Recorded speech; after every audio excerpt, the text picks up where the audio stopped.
Vous est-il déjà arrivé qu'un rendez-vous ne se termine pas, que ce soit avec un maître d'ouvrage ou avec un artisan, les notes s'accumulent, vous ne savez pas comment vous allez vous en sortir quand vous allez rentrer au bureau. Je m'appelle Adrien Sauvy, je suis le fondateur des solutions ATSO, outils de management de projets de travaux.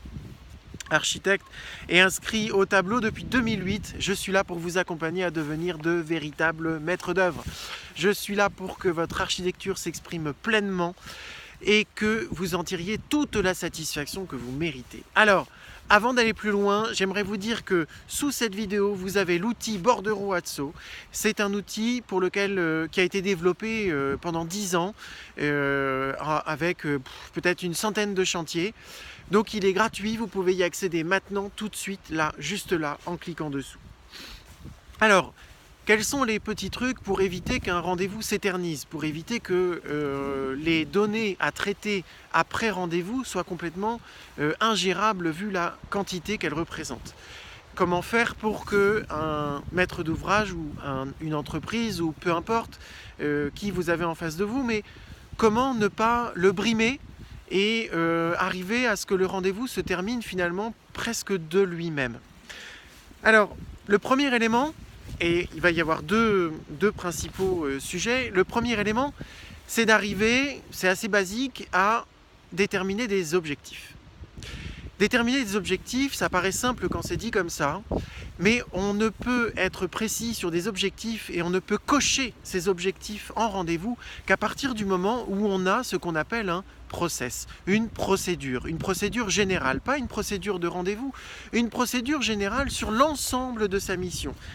C'est-à-dire de la première visite conseil auprès du client jusqu'à la fin du chantier, il faut arriver à avoir des étapes assez précises, et même si les projets et les maîtres d'ouvrage sont différents à chaque fois, quelque part un projet de travaux c'est toujours un peu la même chose. Un projet de travaux, c'est de la première visite avec le client jusqu'à la fin du chantier. Donc à partir du moment où vous avez un process, vous savez que le rendez-vous va correspondre à cette étape du process, pas ce qui a été fait avant, pas ce qui va être fait après. Donc déjà vous allez border le contenu de votre rendez-vous. Ça ne sert à rien d'évoquer la suite tant qu'on n'a pas évoqué cette chose-là. La suite, c'est pour le prochain rendez-vous. Voilà. Donc ça déjà, ça va vous aider, une fois que vous aurez déterminé un process, ça va vous aider à déterminer le contenu du rendez-vous. Que doit-il se passer pendant ce rendez-vous?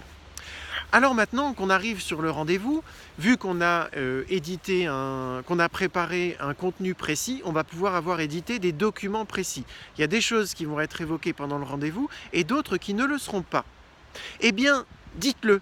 En début de rendez-vous, quand vous arrivez chez votre maître d'ouvrage, dites-le. Aujourd'hui, nous allons évoquer telle et telle chose. Par contre, tout ce qui concernera ceci et cela ne sera pas évoqué aujourd'hui. Il n'y aura donc pas de déception par rapport au rendez-vous du côté de votre interlocuteur. C'est très très important. Une autre chose que vous pouvez faire en début de rendez-vous, c'est de dire où est-ce que l'on se place dans l'ensemble du process que je viens de vous expliquer. Nous avons fait ça la dernière fois, aujourd'hui nous en sommes là, et la prochaine fois nous ferons ça. Dites bien ceci en début de rendez-vous. Au prochain rendez-vous, nous ferons ça. Ce que nous allons faire aujourd'hui va me permettre de préparer le rendez-vous suivant. Et ça va permettre de faire ce que je vous ai dit juste avant, d'expliquer ce qui ne sera pas fait pendant ce rendez-vous. C'est très important. Sinon, vous arrivez en fin de rendez-vous et il y a une espèce de flottement. L'interlocuteur attendait plein de choses. Finalement, on n'en a vu que 2 ou 3 et c'est très décevant. Donc, dès le rendez-vous, dès le début du rendez-vous, vous avez déjà préparé la fin du rendez-vous. Voilà. Alors, on continue, c'est pas fini. Pendant votre rendez-vous, il va être intéressant que vous indiquiez où vous en êtes du rendez-vous. Il faut que vous indiquiez « Ah, bah ça y est, je suis content, on a obtenu l'objectif numéro 1 de mon rendez-vous, ça, je peux le mettre de côté. » Alors, si tant est que ce soit possible de faire comme ça, mais essayez de vous débrouiller pour que ce soit possible. Essayez de chapitrer votre rendez-vous. Et au fur et à mesure qu'on avance dans les chapitres, vous allez simplement pouvoir dire à votre interlocuteur, bon, en général c'est les maîtres d'ouvrage qui ont beaucoup à parler, parce que les artisans, eux, ils ont surtout envie de repartir, s'occuper de leur chantier. Donc, pendant le rendez-vous, au fur et à mesure que vous avancez dans les chapitres, vous allez annoncer cet avancement et puis à mi-rendez-vous, vous allez commencer à parler de la fin du rendez-vous. Ah bah, je suis content parce que on arrive à peu près à la moitié du rendez-vous. Il y a un facteur temps qui est mis en jeu dans la tête de votre maître d'ouvrage. Et puis au fur et à mesure que vous avancez sur cette deuxième partie du rendez-vous, vous pourrez parler de première et de deuxième partie à partir du moment où vous aurez préparé des objectifs de rendez-vous. Donc, c'était un petit rappel par rapport à ce qu'on a dit au début. Bon, maintenant, on arrive en deuxième partie du rendez-vous. Vous allez commencer à parler de la fin du rendez-vous. Alors, il y a plusieurs façons de le faire. Déjà, vous le dites. Vous le dites simplement, bah écoutez, on approche de la fin du rendez-vous. Il n'y a rien de violent, il n'y a rien de méchant. C'est vous informer que vous êtes aux 3/4 du rendez-vous et qu'on arrive auprès de la fin. Ça veut dire au maître d'ouvrage, bah écoutez, si vous avez encore des questions, c'est maintenant parce que là on arrive au bout, ça fait quand même... Alors n'hésitez pas, vous voyez je le fais de façon automatique, n'hésitez pas à regarder l'heure. N'hésitez pas, c'est professionnel. C'est professionnel de regarder l'heure. C'est pas, on dit que c'est pas très, qu'on n'est pas très bien éduqué quand on le fait, quand quelqu'un nous parle et qu'on regarde sa montre. Oui, ok, ça c'est pas très agréable. Mais là, vous êtes en rendez-vous professionnel, c'est-à-dire que vous devez gérer votre temps. Vous devez montrer que votre temps est important et qu'après vous avez des rendez-vous et vous ne pouvez pas vous permettre de vous étaler comme ça. Donc, il y a des objectifs. Donc, j'ai mon téléphone à plat sur le bureau. Donc, j'ai repéré l'horaire sur le micro-ondes et sur l'horloge du salon. Très important.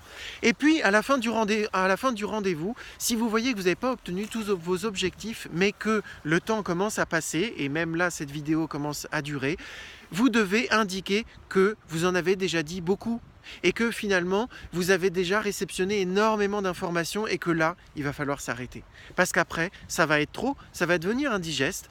Et vous, quand vous allez rentrer, vous allez avoir des heures et des heures de boulot, des dizaines et des dizaines de questions. Et il vaut mieux faire petit à petit, faire des petits rendez-vous et puis reposer des questions ensuite plutôt que de faire des rendez-vous de 4 heures. Alors voilà, ces petits trucs pour que vos rendez-vous ne s'étalent pas et sachez que de notre côté, il y a beaucoup de jeunes, beaucoup de moins jeunes qui ont rejoint le réseau Instant T. Ils sont tous hyper contents, on a beaucoup de beaux témoignages par rapport à leur utilisation du réseau Instant T. Alors n'hésitez pas, osez la réussite, rejoignez-nous dans le réseau Instant T.